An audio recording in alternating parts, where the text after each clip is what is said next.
សេចក្តីណែនាំអំពីការគ្រប់គ្រងសុវត្ថិភាពអគ្គិសនីអគ្គិសនីគឺជាផ្នែកសំខាន់នៃរោងចក្រផលិត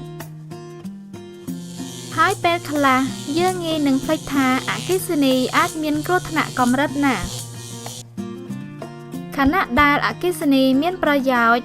តែអគ្គិសនីអាចបង្កគ្រោះថ្នាក់ធ្ងន់ធ្ងរនៅកន្លែងធ្វើការ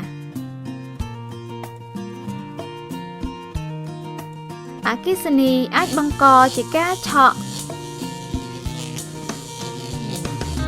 រលាកនិងឆក់ដល់បុគ្គលិករបស់អ្នក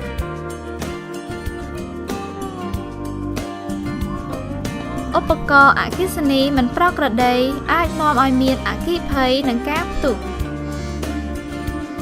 ដែលអាចបណ្ដាលឲ្យមានការបំផ្លិចបំផ្លាញធ្ងន់ធ្ងរដល់បរិស្ថាននិងទ្រព្យសម្បត្តិរបស់អ្នក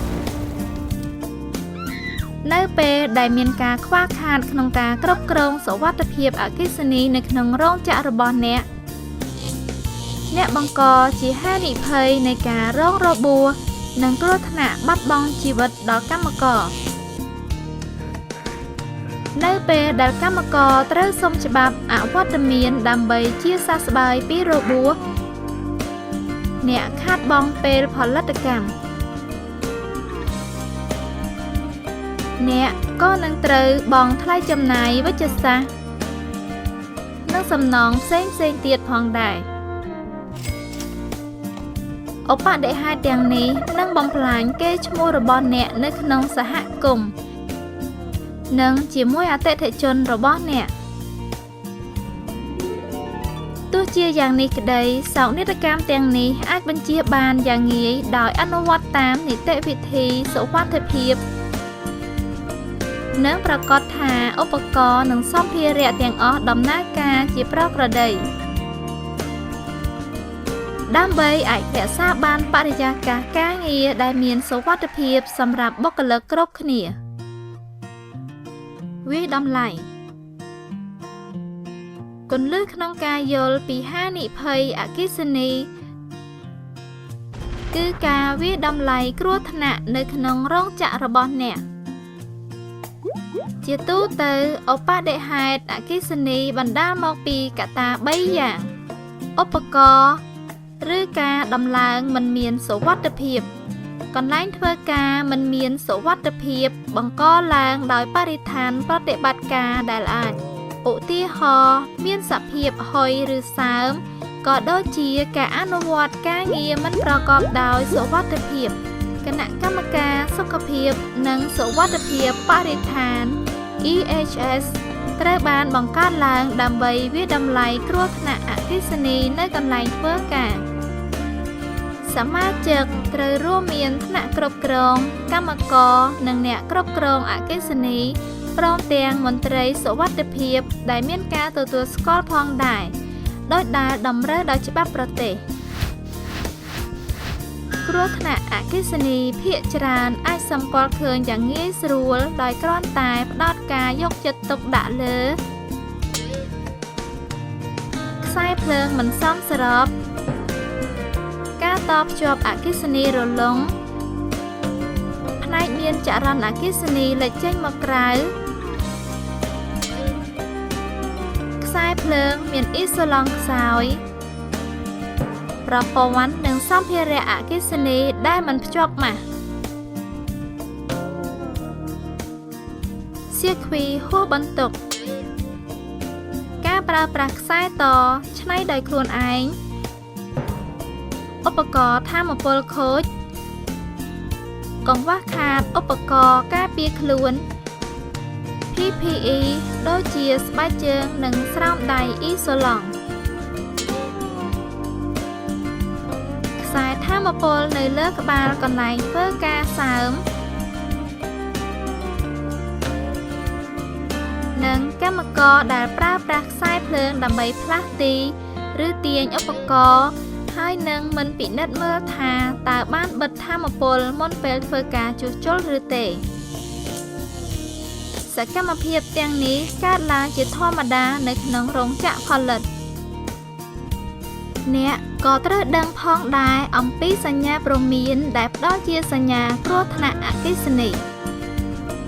ឧទាហរណ៍ប្រដាប់ផ្ដាច់ចរន្តអគ្គិសនីលោតឬ Voicip ផ្ទុះគឺជាសញ្ញាបង្ហាញថាលើសបន្ទុកអគ្គិសនីឧបករណ៍ខ្សែលោហៈខ្សែដំណដែលមានកម្ដៅអ៊ុនព្រមទាំងអ៊ីសូឡង់ខូចខាតនៅជុំវិញខ្សែនិងដំណសុទ្ធតែជាសញ្ញាព្រមានថាត្រូវពិនិត្យមើលឧបករណ៍និងការតខ្សែភ្លើងការរៀបសៀគ្វីអគ្គិសនីខ្លីឬលើសបន្ទុកអាចបណ្ដាលឲ្យមានអគ្គិភ័យឬការផ្ទុះជាពិសេសជាមួយឧបករណ៍ដែលមានផ្ទុកប្រភពកម្ដៅនេះអាចជាប្រភពបញ្ឆេះនៅក្នុងតំបន់ដែលអាចមានការឆាបឆេះឬផ្ទុះឧទាហរណ៍នៅជុំវិញសារធាតុគីមីដែលអាចឆាបឆេះនេះហាក់ដូចជាបញ្ជីគ្រោះថ្នាក់ដ៏វែងប៉ុន្តែកើតឡើងជារឿយៗវិធានការគ្រប់គ្រងសមស្របអាចអនុវត្តជាបន្ទាន់ដើម្បីកាត់បន្ថយហានិភ័យ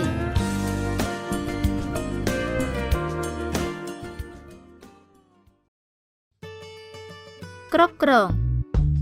នៅពេលអ្នកធ្វើផែនការងាររបស់អ្នកត្រូវធ្វើផែនការសុវត្ថិភាពផងដែរមានវិធីជាច្រើនក្នុងការការពាររោងចក្រនិងកម្មកររបស់អ្នកពីឧបទ្ទហេតុអគ្គិសនីដូចជាអ៊ីសូឡង់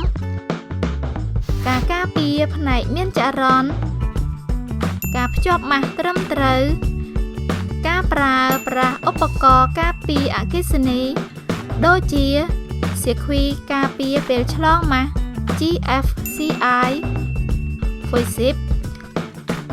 ឧបករណ៍ផ្ដាច់សៀគ្វីនិង PPE ព្រមទាំងការអនុវត្តការងារប្រកបដោយសុវត្ថិភាពគ្រប់ឧបករណ៍អគ្គិសនីទាំងអស់ជាពិសេសឧបករណ៍ដែលកាន់ដោយដៃនិងខ្សែក៏ដូចជាខ្សែលោហៈត្រូវរុំឲ្យបានត្រឹមត្រូវកម្រាលផលិតកម្មពោពេញទៅដោយឧបករណ៍ដែលមានខ្សែបត់បែនហើយខ្សែបត់បែនទាំងនេះអាចខូចខាតយ៉ាងងាយស្រួលដោយសកម្មភាពនៅនឹងកន្លែងដូចជាការបត់អាយុកាលប្រើប្រាស់ការប្រើប្រាស់ខ្សែទាំងនេះមិនបានត្រឹមត្រូវអាចបណ្ដាលឲ្យមានការឆក់រលាកឬបង្កអគ្គិភ័យត្រូវប្រើថាមពលដោយមានការការពារនិងរុំឲ្យបានល្អហើយមិនត្រូវមានខ្សែដាច់រលាត់រត់កាត់ជញ្ជាំងទ្វារនិងកាត់កម្រាលឥដ្ឋនោះទេដែកគោលនិងដែកកឹបអាចបំផ្លាញខ្សែយ៉ាងងាយស្រួលហើយអាចធ្វើឲ្យមានអគ្គិភ័យឬគ្រោះថ្នាក់ឆក់ផ្សេងកុំព្យាយាមជួសជុលខ្សែទិញថ្មីតែម្ដងទៅដើម្បីហេតុផលសុវត្ថិភាពជារឿយៗនៅក្នុងរោងចក្រមានម៉ាស៊ីនច្រើនជាងកន្លែងដោតភ្លើងដូច្នេះហើយដុំដោតភ្លើងត្រូវបានប្រើប្រាស់ដុំដោតភ្លើងត្រូវតែមាន Voicip ឬកុងតាក់ផ្ដាច់ចរន្តប្រសិនបើដោតឧបករណ៍ច្រើនពេកទៅក្នុងសៀគ្វីចរន្តនឹងធ្វើឲ្យខ្សែភ្លើងឡើងក្តៅហើយអាចបណ្ដាលឲ្យមានភ្លើងឆេះនៅពេលកុងតាក់ផ្ដាច់សៀគ្វីឬ Voicip ត្រូវបានប្រើប្រាស់ដើម្បីបិទអគ្គិសនីក្នុងករណីលើសបន្ទុកត្រូវប្រាកដថាកុងតាក់ឬ Voicip ទាំងនោះជាវត្ថុត្រឹមត្រូវ Voicip ដែលត្រូវបានវាស់កម្រិតត្រឹមត្រូវប្រសិនបើប្រើប្រាស់ Voicip មិនសមស្របអាចផ្ដល់ជាសញ្ញាខុសស្ដីពីសន្តិសុខដោយសារបុគ្គលិកអាចរំពឹងថា Voicip បិទផ្ដាច់ចរន្តប៉ុន្តែសៀគ្វីដែលមានឧបករណ៍ការពារចរន្តមិនសមស្របគឺមានគ្រោះថ្នាក់ដោយឯងតែម្ដង Voicip និងកុងតាក់ផ្ដាច់សៀគ្វីត្រូវបានរចនាឡើងដើម្បីការពារឧបករណ៍និងបរិក្ខារ Voicip និងកុងតាក់ផ្ដាច់សៀគ្វីក៏អាចការពារការឆក់ផងដែរនៅក្នុងស្ថានភាពភាគច្រើន ដាក់ស្លាកលើកងតាក់ផ្ដាច់សៀគ្វីនិងប្រអប់ហ្វុយស៊ីបទាំងអស់ឲ្យបានច្បាស់លាស់និងប្រើប្រាស់របៀបរាយខ្សែនិងតខ្សែឲ្យបានសមស្របកងតាក់ផ្ដាច់សៀគ្វីនិងបន្ទះត្រូវបិទឲ្យជិតបង្ការស្ថានភាពដីហុយនិងសើមហើយបន្ទះផ្ទាល់ត្រូវផលិតពីសារធាតុពន្យឺតការឆាបឆេះមិនថាអ្នកកំពុងប្រើប្រាស់ម៉ាស៊ីនភ្លើងអគ្គិសនីសាំងឬម៉ាស៊ូតត្រូវមានការថែទាំជាទៀងទាត់ឲ្យបុគ្គលិកដែលមានការបណ្ដុះបណ្ដាលម៉ាស៊ីនភ្លើងប្រើប្រេងឥន្ធនៈប្រេងរំអិលនិងប្រេងសាំងហើយអ្នកអាចស្រមៃថានៅពេលប្រើប្រាស់ជាមួយគ្នានឹងខ្សែលោហៈខ្សែនិងកន្លែងដោតអគ្គិសនីគឺជាការរួមផ្សំប្រកបដោយគ្រោះថ្នាក់ដែលអាចបង្កឲ្យមានឧប្បត្តិហេតុអគ្គិសនីធ្ងន់ធ្ងរនិងអាចជាអគ្គិភ័យទៀតផងដូច្នេះហើយគ្រប់ផ្នែកទាំងអស់របស់ម៉ាស៊ីនភ្លើងត្រូវតែទទួលបានការត្រួតពិនិត្យនិងថែទាំសមស្របដោយវិស្វករដែលមានអាជ្ញាប័ណ្ណរោងចក្រតែងតែត្រូវការពារផ្នែកដែលមានចរន្តរបស់ឧបករណ៍អគ្គិសនីស្របទៅតាមច្បាប់ប្រទេសដើម្បីបង្កការប៉ះពាល់ដោយចៃដន្យប្រើប្រាស់ទូឬទ្រុងហើយធានាថាទូឬទ្រុងទាំងនេះត្រូវបានដាក់សញ្ញាព្រមានយ៉ាងច្បាស់លាស់របាំងនិងសញ្ញាដែលមានទម្រង់តែមួយជាស្តង់ដារត្រូវដាក់នៅទូទាំងកន្លែងធ្វើការដើម្បីគ្រប់គ្រងការចេញចូលព្រមទាំងធានាថាមានតែបុគ្គលិកដែលមានការបណ្ដុះបណ្ដាលនិងមានលក្ខណៈសម្បត្តិគ្រប់គ្រាន់ប៉ុណ្ណោះទើបអាចចូលកន្លែងគ្រោះថ្នាក់បានការដំឡើងការរៀបខ្សែនិងជួសជុលឧបករណ៍អគ្គិសនីត្រូវធ្វើឡើងដោយជាងអគ្គិសនីដែលមានលក្ខណៈសម្បត្តិនិងត្រូវបានទទួលស្គាល់ប្រាកដថាកម្មករមិនធ្វើការនៅក្នុងតំបន់សើមហើយប្រសិនបើអាចត្រូវប្រើ GFCI ដើម្បីការពារកម្មករពីការឆក់អគ្គិសនីប្រសិនបើមានតំបន់សើមដែលមិនអាចជៀសវាងបានជាមួយនឹងឧបករណ៍អគ្គិសនីជៀសវាងខ្សែថាមពលនៅពីលើក្បាលនៅពេលដែលអាចធ្វើបានម៉ាស៊ីនយានយន្តនិងឧបករណ៍ដែលលើកឡើងដូចជាត្រាក់ទ័រកាប់ដីរថយន្តលើកជណ្ដើរចល័តនិងរន្ទាអាចប៉ះពាល់យ៉ាងងាយជាមួយនឹងខ្សែថាមពលពីលើក្បាលដែលបណ្ដាលឲ្យមានឧប្បត្តិហេតុអគ្គិសនីផ្ដាច់ថាមពលឧបករណ៍អគ្គិសនីដោយបិទថាមពលនិងអគ្គិសនីមុនពេលពិនិត្យនិងជួសជុលដោយប្រើប្រាស់ឧបករណ៍អគ្គិសនីដែលនៅល្អការប្រុងប្រយ័ត្ននៅពេលធ្វើការជិតប្រភពអគ្គិសនីនិងការប្រើប្រាស់ឧបករណ៍ការពារត្រឹមត្រូវគឺសុទ្ធសឹងជាទំនួលខុសត្រូវរបស់កម្មករទោះជាយ៉ាងនេះក្តីថ្នាក់គ្រប់គ្រងទទួលខុសត្រូវលើការអប់រំកម្មករនិងតាមដានកម្មករដើម្បីធានាថាពួកគេអនុវត្តការងារដោយមានសុវត្ថិភាពនៅជុំវិញឧបករណ៍ដែលអាចបង្កគ្រោះថ្នាក់អគ្គិសនីគណៈកម្មការ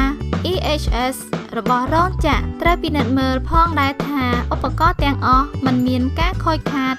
ឬការកែច្នៃដែលមិនសមស្របហើយថាអ្នកប្រើប្រាស់ទាំងអស់កំពុងប្រើប្រាស់ឧបករណ៍ទៅតាមលក្ខណៈបច្ចេកទេសរបស់រោងចក្រផលិតសម្ភារៈនិងឧបករណ៍ត្រូវភ្ជាប់ម៉ាស់ឲ្យបានត្រឹមត្រូវឬរុំ2ជាន់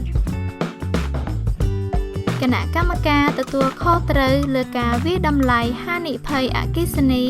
និងការពិនិត្យសុវត្ថិភាពអគ្គិសនីនៅរៀងរាល់6ខែម្ដងដែលគួររួមមានការផ្លាស់អ៊ីសូឡង់លើខ្សែដែលខូចខាតការរៀបចំខ្សែនិងអំពូលអគ្គិសនីប្រឆាំងនឹងការផ្ទុះនៅក្នុងតំបន់រក្សាទុកវត្ថុធាតុដែលងាយឆាបឆេះការធ្វើតេស្តកុងតាក់ផ្ដាច់សៀគ្វីទាំងអស់ជារៀងរាល់ខែនិងបង្កើតនីតិវិធីសុវត្ថិភាពអគ្គិសនី